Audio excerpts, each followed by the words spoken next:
Hello, everyone, and welcome back to our virtual Dirshu Mishnah Berurah share. We are holding in Mishnah Berurah Chelik Hey. We are going to be learning today Mirza Hashem Daf Kuf Lamed Ches Amid Beis. We're continuing to learn Hilchos Yom Tov. We're in Siman Taf Kuf Tezvav. I'm sorry, I'm not right about that. Hang on. We're going to be learning Kuf Lamed Tes Amid Beis. Correction, Kuf Lamed Tes Amid Beis. We began Siman Taf Kuf Tes Zayin yesterday, and we're going to continue it today. And I'm going to read the Mechaber again from the beginning of Sif Aleph, even though we already did the first line of Sif Aleph together with all of the Mishnah Berurah. That's on Kuf Lamed Tes Amid Aleph. But I'm going to read from the beginning of the Mechaber again, just for the sake of continuity. Again, the zchus of the limud HaTorah generated by this shiur should be a zchus for refuah sheleimah. For Chaim Yehoshua ben Frumit, he should have a refuah sheleimah b'sayr shar chayla Yisrael, together with all of the other chaylim that we continue to hear about. The Rabbeinu Shalom should send Rachmanis to Klal Yisrael, to the whole world. Refuah hanefesh or refuah haguf, hashta v'agola u'bizman kariv.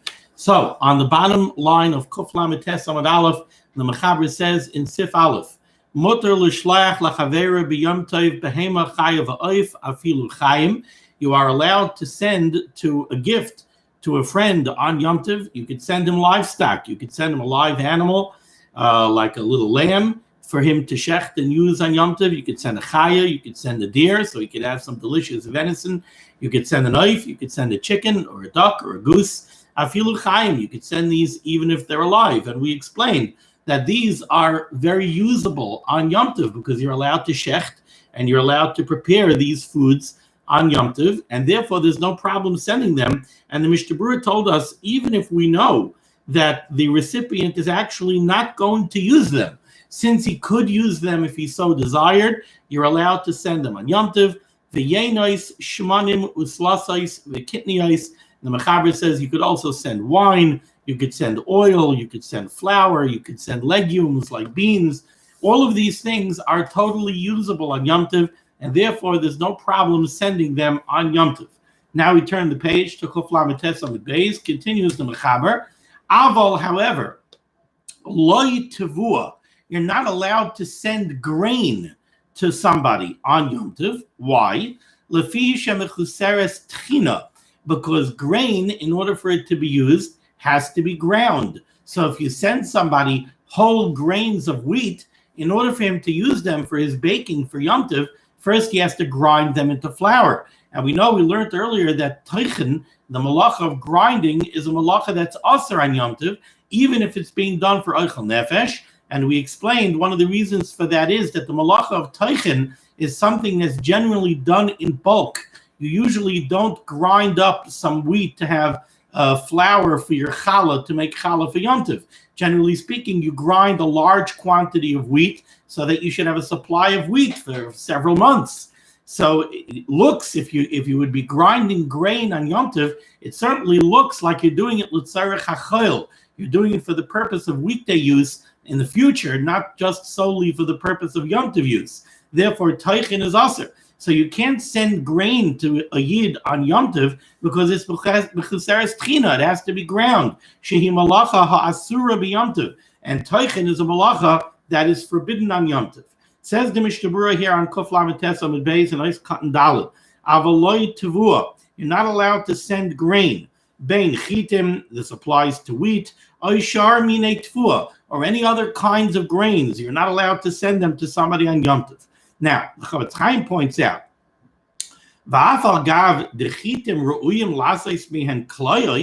really, there are ways to use grains of wheat besides grinding them into flour. You could take them and you can make some lightly roasted kernels of wheat, which is something that they would eat. That's kloyos. There are different types of cereals and porridges that you can make out of the grains while they're whole. So why are you telling me that the chitim, the grains, are necessarily mechuser tchina? There are ways to use them without tchina. There are ways to use them without grinding. Nevertheless, explains the Chavetz Chaim, mikol mokai, nevertheless, kevan distaman oimdais letchina, since the default use of the wheat would be to grind it into flour. And that grinding, that teichen would be asur on Yom Tov. When you send somebody wheat on Yom Tov, it does not appear that you are sending it for Yom Tov use. When somebody sees that you're sending some nice fresh kernels of wheat to your friend on Yom Tov, it's going to beg the question, what you're sending it to him so that he could grind it next week and use it for next week's challah? And you'll say, oh, no, he could roast it. Oh yeah, I guess he could roast it. But that's not what the default position would be. That's not what somebody would think when he sees that. And therefore, it's a merze. It looks by sending him these grains on Yom Tov, it looks like you're sending him something that's for weekday use, not for Yom Tov use. So then you're being mesasik in sarche chayil on Yom Tov. You're being busy with something that's for the purposes of chayil, not for the purposes of Yom Tov. V'aser, and therefore it is aser. Omitamzen, for this reason, says the Chavetz Chaim, hiskimu kama achronim, many achronim agree, the aser l'shlayach afilu b'makom sheyesh eruv, that you're not allowed to send grain to your friend on Yom Tov. Not only, you see, you might have thought that the problem over here is that you're sending the gift through Rishos HaRabim, so that means somebody is going to be doing the malacha of Haitzah. And we learned many times that Haitzah, while people think that Haitzah is mutter on Yom Tov, Haitzah is only mutter l'tzorich on Yom Tov. There has to be a tzorich ktsas. If there's absolutely no tzorich, you're not allowed to carry on Yom Tov the same way you're not allowed to carry on Shabbos. So we might have thought over here that the problem with sending grain to a Yid on Yom Tov is that since it's something that he's not really going to use on Yom Tov, so then the Haitzah is not Tzarech Yom Tov. Says the Chavetz Chaim, no, there's a whole other problem, and that is this Mechzei Kimesasek B'Yom Tov L'Tzarech Chayil. And since we have that problem, this is also, even if you have an Erev, this is also even when there's no Haitzah. You're not allowed to send something like this to your friend on Yom Tov because it's Mechzei Kimesasek B'Yom Tov L'Tzarech Chayil. Okay. Says the Berurah in Eis Cotton Hay, Lafi Shemechuseres Tchina. The problem with the Tvua is that for its default usage, it still has to be ground. And Teichen is also on Yom Tov. Lafi Shemechuseres Tchina. Va'af agav de Sa'irim Chazion Lebehema B'li Tchina.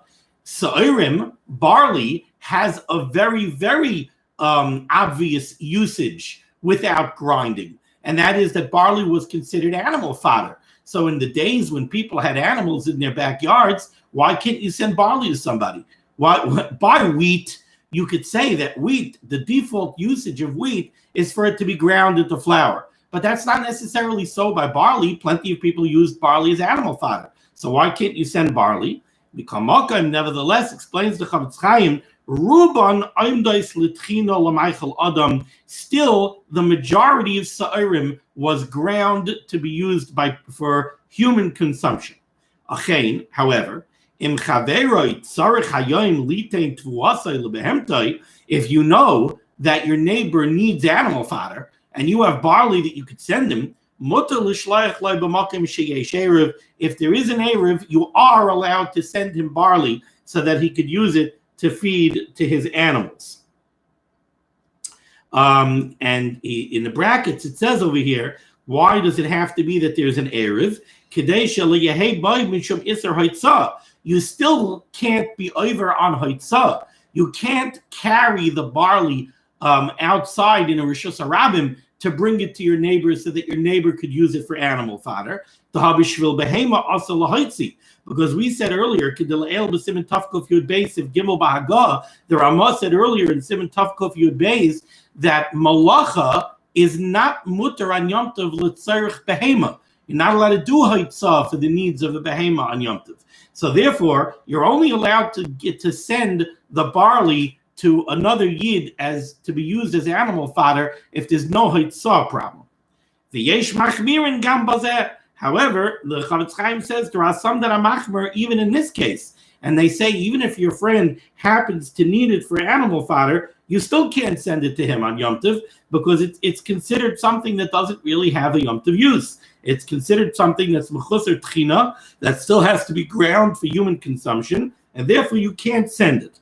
Now, if you take a look in the Shar Hatzion, Ois Cotton Test, the Chavetz Chaim says, "Uletzorech nira diyesh lahakil." If there's a real tzorech, if your neighbor really doesn't have anything to feed to his animals, you could send it when there's a tzorech. The balav hachi das harashba, because without this, the opinion of the Rashba is kaharif, like the opinion of the Rif, livsai kerebi Shimon, to paskin like Reb Shimon, who holds that you're allowed to send on Yom Tov even something that's mechuseres tchina. The teven or shachas, if you have straw or stubble and chaff, which is real animal fodder, that's real animal fodder. So that you could definitely send on Yom Tov. Okay.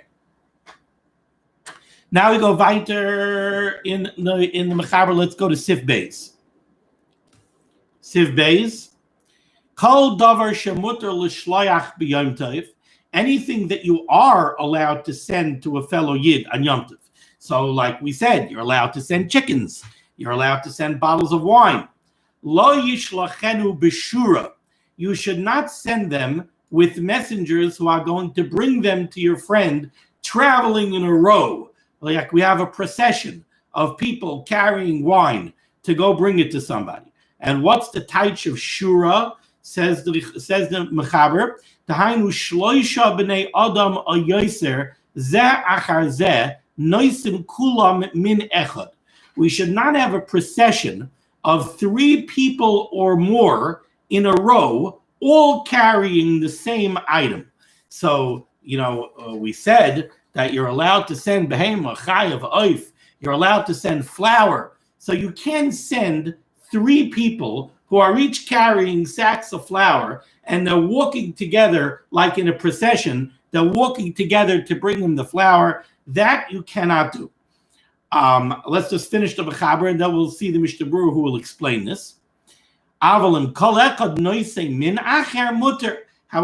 if you want to send 3 people, and one is carrying a couple of bottles of wine, and another one is carrying a couple of sacks of flour, and another one is carrying a couple of chickens, that you could do. So there's only a problem when you send 3 people walking together, all carrying the same type of item. Says the Mishnah Berurah, nice cotton vav, bishura. You can't send this like this procession over here. You can't do. Why? Explains the Chavetz Chaim, the avsha milsa, because this is something that will become very publicized. It's very loud. It's a very public display. What does that mean? Explains the Chavetz Chaim, the nira kemalichai limkar bashuk. When you see a bunch of people all going together carrying the same type of item, it doesn't look like somebody is just dropping something off by a friend. It looks like this is like marketplace activity. These must be a bunch of merchants, or one merchant is sending his employees to go bring his wares to the shuk. That's what it looks like. Not lahavdil, but to put it in contemporary terms, it kind of looks like, there's a bunch of trucks going together to make a major delivery. So over here, when you have 3 people walking together, all carrying flour, it looks like Ruvain is doing a wholesale business, and he's sending his flour over to the storekeeper, so the storekeeper can go sell flour. And therefore, says the Chavetz Chaim, you wouldn't even be allowed to do this, even if there's an Erev. Again, this is not a Hoitzah problem. It looks like Uvda D'Chayil. It looks like you're engaging in commercial activity on Yom Tov, and that's why it's us. Ois Cotton Zayin, the Mechaber defined a shura as 3 people going zeh achar zeh. Says the Chavetz Chaim, la'afuke kishahu be'erbuvia d'loi mikri kishura. This is only a problem when the 3 people are walking in a line. It looks like a unified, they're going together and they're making a major delivery. But if it's ba'arbuvia, if one is walking here, and one is walking here, and one is walking there, it doesn't have that public appearance of a procession. However, there are those poskim, you have the Magen Avram and the name of the Marshal, the Eliyah Rabbah, and others who say that no, when you have 3 people, it's already also no matter how they happen to be walking. Then the Mechaber said, if you have three people that they're all each carrying a different type of item, then it's mutter. Says the Chavetz Chaim in zchus, because then you only have one person delivering flour, so it doesn't look like a major commercial flour delivery. You only have one person carrying wine, it doesn't look like a major commercial wine delivery. So then it's mutter. Okay, let's go to Siv Gimel. Meshalchim Kalim. You're allowed to send Kalim, and the Mishnah Berurah in Ice Cut and Test says Dahainu Begodim. You're allowed to send apparel. You're allowed to send clothing items. Meshalchim Kalim, you could send clothing to somebody. Afal pi she'enam tifurim, even though they're not yet completed. So this is not something that we experience too much nowadays, but you want to send somebody a suit jacket, and it's not yet sewn together. So all the pieces of the pattern have been cut out, and you have two sleeves, and you have a body, and you have a lapel, and you have a nice little pile of fabric over here. You could send this incomplete garment, this pile of fabric, you could go ahead and you could send it to somebody on Yom Tov. Why? What Yom Tov use does this have? Explains the Mechaber, Shehem ru'uyim lishayan aleihem. Because even though it can't be worn as a suit jacket, but you could rest your head on it. You could use it as a pillow. You could use it as a cushion. Va'afilu yesh bahem kelayim. Even if this fabric happens to be shatnez, you could still send it. Imhem kashim. If it is a firm fabric. And the reason for this is if it's a firm fabric, so in order for there to be a problem of shatnez, either it has to come into contact with your bare flesh, with your skin, or, and also, it has to be something that will conform to your body shape so that it kind of wraps around you and it encircles you to a certain extent.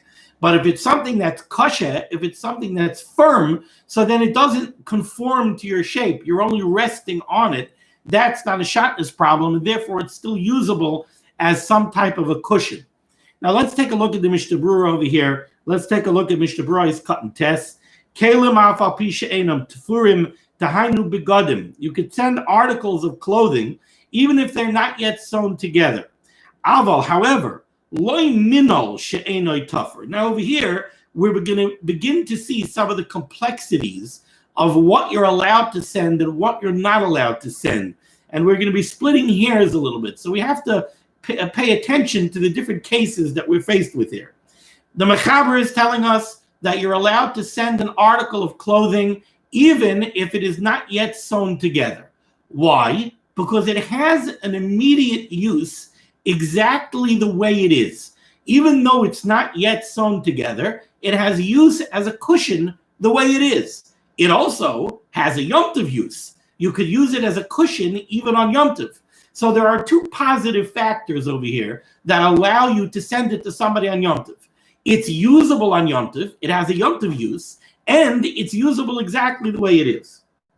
Now let's contrast that to the next case that the Mishnah Berurah gives us. Avaloi minol she'enoi tafur. But let's say you had a shoe, and the shoe is not yet stitched together. We know that a shoe is comprised of different parts. You have the upper of the shoe, and even the upper of the shoe is sometimes comprised of more than one piece of leather. Then you have the sole of the shoe, which is a separate piece. They have to be sewn together. So let's say you have a shoe that has not yet been stitched. So again, it's a pile of leather pieces, but it's not a finished shoe. Well, then the Mishnah Berurah brings down from the Gemara in Be'an Yudalad Amud Beis that you're not allowed to send to your friend. Why? Says the Mishnah Berurah, she'ein na'oisin boi b'choil k'moi shehu b'li tefira. Over here, we have two negative problems, and that's why you're not allowed to send it on Yom Tov. What are the two negatives? One, it doesn't have a Yom Tov use at all. I guess leather is hard. It's not something that you're going to use as a cushion. And even during the week, it doesn't have a use the way it is. Even during the week, this is not yet a usable item.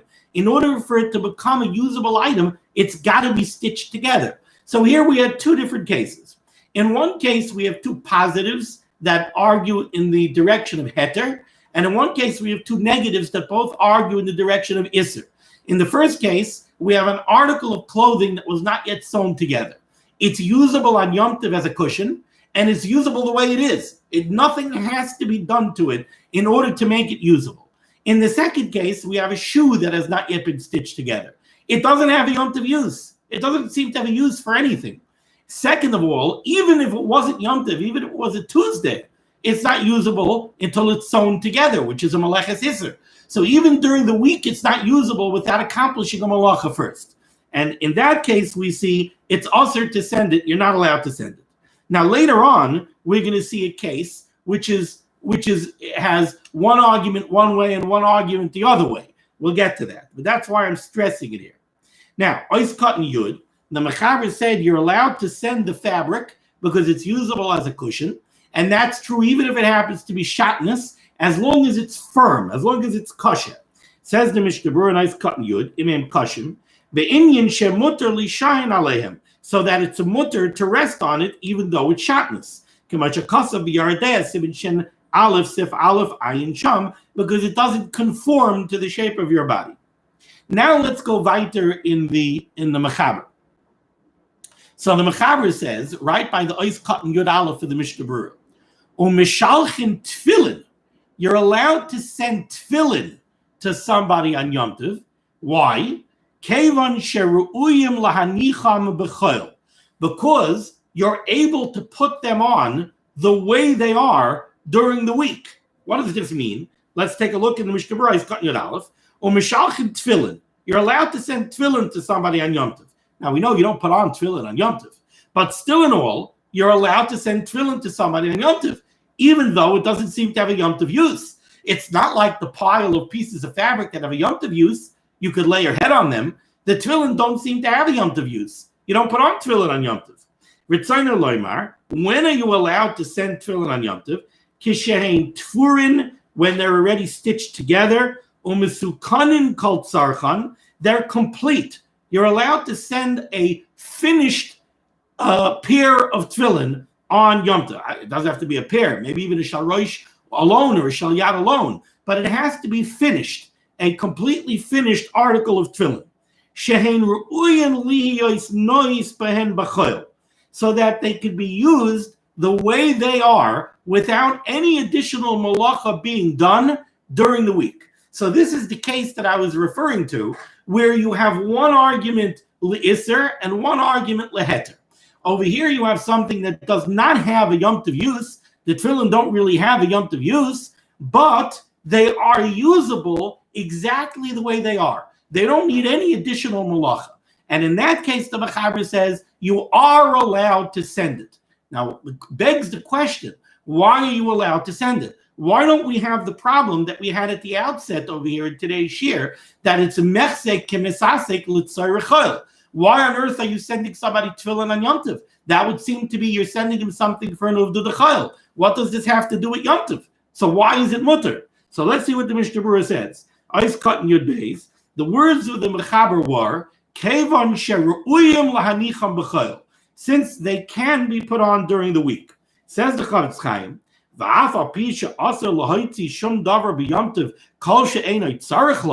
So first, the Chavetz Chaim is attacking. If you're sending these tefillin through the Rishus HaRabim, how is somebody allowed to be over on Hoitzah?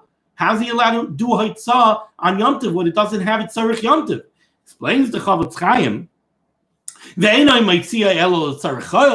these tefillin are only being taken out to the Rishus HaRabim for the purposes of Chayil. You're not going to put them on Yom Tov. Nevertheless, since the one who's sending it gets pleasure and he rejoices from the fact that he's sending his good friend a present, see what the Chavetz Chaim is telling us here? The Chavetz Chaim is telling us over here, and he brings this down. Okay, he brings it down to Shartzin in the name of the Poskim. He says that there's a bazundera, there's a different Tzarech Yom Tov over here. The Tzarech Yom Tov over here of sending the tefillin is that the sender gets hana from the fact that he's sending his friend a chashiv present. I'm sending my friend a beautiful pair of tefillin. So that is considered a tzarich Yom Tov. Now, let's analyze this for a second. Why don't we make the same argument by, let's say, tefuah that's mechuseres tchina? Very nice. The tefuah, I want to send a sack of beautiful wheat kernels to my friend. Now, it's true, he can't use it on Yom Tov because it's mechuseres tchina. He can't use it on Yom Tov. But so what? I get hana from the fact that I'm sending it to him. It's a tzarich Yom Tov. I get hana from the fact that I'm sending him a gift. So over there, one reason you're not allowed to do it is the reason we saw at the beginning of this year, because that's mechse kimesase, that's boilet. Somebody looks at it and says, your mom is sending something that's completely not usable on Yom Tov, that's a tzarich chayil. The tefillin also seems to be completely not usable. So it could be you could say a chiluk like this. Could be that you could say two things, two possible chilukim. One is maybe there's only a hana when you send something that's finished. And there's only a hana for the recipient when he receives something that's finished. When somebody gets a beautiful finished pair of tefillin, so first of all, you feel good. You're sending your chaver a beautiful gift. You're sending a mamish a beautiful pair of tefillin. On Isru Chag, the guy's going to put on a brand new pair of tefillin. The recipient has a lot of hana out of it. He sees a beautiful pair of tefillin ready to go. But when you send somebody wheat kernels, the simcha is less of a simcha. He didn't receive something that's ready to go. He received something that still needs to be worked on. So, okay. Oh, he sent me some wheat kernels. Very nice. We'll send them down to the basement. When I have time to do grinding, I'm doing my next grinding 6 weeks from now. The simcha is not the same. So maybe that's one reason why we're not going to say this svara that there's a tzarich Yom Tov because of the simcha of sending and receiving the gift. Another svara that I was thinking is that it could be that the avsha milsa that the Chavetz Chaim told us about back no, not the avsha milsa.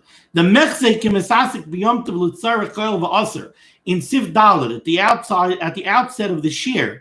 It could be that when you send grain that has to be ground, that screams uvda d'chayil.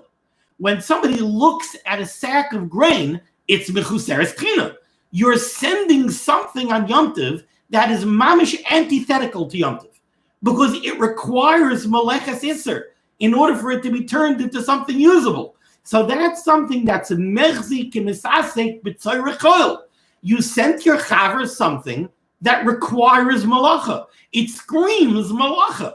So over there, it's mechzik kimesasek b'tzarich chayil on Yom Tov. But when you send tefillin, it doesn't scream that it's mechzik kimesasek l'tzarich chayil. Yes, you don't put on tefillin on Yom Tov, but it doesn't need malacha, and putting on tefillin is not malacha. You're not over on any malacha if you put on tefillin on Yom Tov. We don't put on tefillin on Yom Tov because we don't need an ois on Yom Tov. We have a drasha. The Yom Tov is not as man of tefillin, but it's not a meleches iser to put on tefillin. So it doesn't scream. It doesn't scream antithetical to Yom Tov. Mechzei kimesasek l'tzarich chayil. Now maybe that's another reason why this is different. Ois cotton yud gimel b'chayil. It's usable during the week. Lafuke tefuah shemavur lamayla, and the Chavetz Chaim does the contrast. He says the tefillin are different than sending grain. The grain is iser, the grain is aser, mishum da'afilu b'chayil ein re'uya lehanis b'loy tchina. Because even during the week, you can't use wheat grain without grinding it. So here we have the klal. It seems that in order for it to be aser to send something on Yom Tov, you need to have two ingredients. You need to have that it's not usable without a malacha on Yom Tov, and it's not usable even during the week without a malacha. And I think maybe that's the point. The point is that, again, the wheat kernels, even during the week, you can't use them the way they are. So they scream the need for malacha. And that's why you can't send it on Yom Tov. Now let's finish off the Siman with the words of the Ramah, Hagah. V'chol kiyotze bazeh, any items that are like these items that you're allowed to send, afilu derech rishus harabim mutar l'shalchan, you're even allowed to send them through the rishus harabim and perform the malacha of haitzah on Yom Tov, because if you're allowed to send them, then it's a tzarech Yom Tov. Says the Mishnah Berurah cutting Yadala derech rishus harabim gidol kalmam Siman tavkav yudches to hutar haitzah b'Yom Tov kishi tzarech tzas l'kulei alma. Haitzah is mutar on Yom Tov as long as it is a tzarech tzas. Think of a gift that's mutar is a tzarech tzas. Ice cut tezvav mutar l'shalchan hameiri hevi b'shem Yerushalmi. The Chavetz Chaim brings down from the Meiri, who quotes the Yerushalmi, an interesting halacha. He says, "The ein l'shloyach takshitin shel zahav b'yom tov." You're not allowed to send a gift of golden jewelry on Yom Tov. Va'afilu b'shel kesef b'gamgem sham, and even silver jewelry. They're questioned whether or not you're allowed to send it on Yom Tov. Aval b'shita b'kubetzes b'shem refuah u'ba'ar refuah. These Rishonim, his skimu, they agree. Shemutar l'shloyach takshitin. You're allowed to send jewelry no matter what it's made out of. Kevin cherauyin l'hislabesh bahen, because you're allowed to wear them on Yom Tov. And therefore, it's a beautiful matana to send on Yom Tov, and there's no problem. Why does the Yerushalmi aser it? So the Achrayim bring down different possibilities of why the Yerushalmi asers it. Some want to say it could. There is an opinion that you're not allowed to wear golden jewelry on Yom Tov because we're afraid that you might take it off to show to somebody. So you're not allowed to wear it on Shabbos. You're not allowed to wear it on Yom Tov, according to some opinions. Maybe that's why the Yerushalmi asered it. We say you are allowed to wear the jewelry. Some of the Rishonim say it's mutter. Also, it could be that the jewelry doesn't really have a din of a keli. So there are various things that are brought down. Okay. Let's begin Siman Tavkuf Yud Zayin. Be'eza oifen mutter likach b'yom tov min achenveni minei Michael. How are you allowed to purchase? I don't want to use the word purchase because you don't really purchase things on Yom Tov. So instead of using the word purchase for likach, we'll use the word acquire. How could you go about acquiring from a shopkeeper foodstuffs on Yom Tov? And here we have 4 seifim. Says the Mechaber in Sif Aleph. Loymar lechenveni laseis loy beitzim oy egoizim oy shiur minei Michael umishte. If you want to ask a shopkeeper to give you eggs or nuts or other types of foodstuffs or beverages, dinoi b'yom tov k'may b'Shabbos. The halacha is on Yom Tov. The same halacha applies on Yom Tov that applies on Shabbos. K'may shenispar le'el siman shinchav gimel sif daled, as was explained in Hilchos Shabbos, Siman Shin Chav Gimel Sif Daled. Let's take a look right away at the Mishnah Berurah's cut in Aleph. K'moshen is bar la'el v'ayin sham b'Mishnah Berurah kol pratei adinim l'maisa. He sends you to the Mishnah Berurah back in Hilchos Shabbos. And just al regel achas, the basic rule of thumb is that in order to acquire something from a merchant on Shabbos or Yom Tov, you're not allowed to mention any price. According to the Mechaber, who's very machmir, you're not allowed to mention price. You're not allowed to mention specific quantity, specific weights. The Ramah is more makel. The Ramah says as long as you don't mention anything to do with money. Now let's go weiter in the Mechaber. Ve'im hu eino Yehudi. If the shopkeeper, if the merchant is a non-Jew, aser likach mimenu davar shebeminoi b'mechuber oy shebeminoi mechuser tzeda. You're not allowed to acquire from a non-Jewish merchant. Let's say you want to buy apples, but the apples in this locale are still on the trees. Then you're not allowed to buy apples from him on Yom Tov. Or you want to buy chickens. Not chickens. Chickens are generally not mechuser tzeda. You want to buy a type of fowl that has to be trapped. You want to buy fish. You want to buy fresh fish from a non-Jewish merchant, but he has to go catch the fish. That you're not allowed to buy. And the reason you're not allowed to buy it is because of muktzah. If you're going to go buy apples from him, and those apples were on the tree at the outset of Yom Tov, then they were muktzah, and they're muktzah now. Now, as far as the question of him doing malacha, so that gets into what we discussed earlier. What kind of, who did he pick them for? Did he pick them for the Yidden? Did he pick them for the Goyim? What kind of city is it? Is it Rav Nachrim? Is it Rav Yisraelim? But the point that I'm making over here is, even if you know for a fact that the Nachri picked it for another Nachri, or he picked it for himself. The bottom line is it's still muktzah. We have to be chayshish that it was on the tree at the outset of Yom Tov, or it was in the lake at the outset of Yom Tov, so it's muktzah. So that's why the Mechaber says, V'emu'ena Yehudi, if the merchant is a non-Jew, also likach b'menu davar shebemina b'mechuber or shebemina mechuser tzeda. Ella im kein nicker behem shaloi nilketu v'shaloi nitzaydi ayom. Unless you could tell by looking at the apples that they're already a little bit old. So you know that they weren't picked today. Or you know how to examine the fish. Remember what the Mishnah said? Look by the gills and see if they're red. If the gills aren't red anymore, so then you know the fish have been out of the water for a while. They're not so fresh. So then we're not chayshish that it was caught today. V'chein, and similarly, says the Mechaber, lo yikach mimenu beitzim shemen noldu ayoim. You're not allowed to buy fresh eggs from a non-Jewish merchant because maybe those eggs were laid today. And if they were laid today, Beit Shenoldu B'Yom Tov is also. So it's a muktzah egg. Aval davar she'ein by mishum mechuber v'lo mishum tzeda v'lo mishum noilad. But if you're talking about buying sugar, it's not something that you have to worry about. It was b'mechuber lakarka. It's not something you have to worry that it was trapped or it was born today. Mutar likach mimenu. You're allowed to acquire it from him. Afilu huva hayoim michutz latchum. Even if he brought it today from outside of the tchum. Let's see the Mishnah Berurah is cut base. Afilu huva hayoim michutz latchum. You're allowed to get it. You're allowed to acquire it from today on Yom Tov, even if he brought it from outside of the tchum. Ritzana loymar. What the Mechaber wants to say over here is shehuva la'akum hachenvenim, that it was brought to the shopkeeper today from outside of the tchum. The dafka be'ir sheruba akum, but this is only true if it's a city that's a majority of goyim. Demistama b'shvel akum huvaloi. So we could assume that this malacha, that it was brought from outside of the tchum, was done on behalf of the nachrim of the city, not on behalf of the Israelim. Kanal b'siman tavkuf tezvav sivav, like we explained in great detail in siman tavkuf tezvav.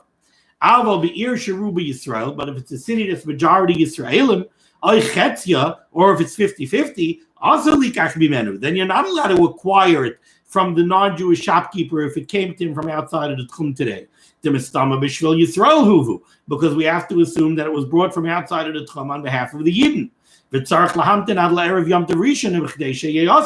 Then we would have to wait until Matzah Yom Tov Rishon after Chedesha Yeyasu till the amount of time it would take to transport it from outside of the tchum.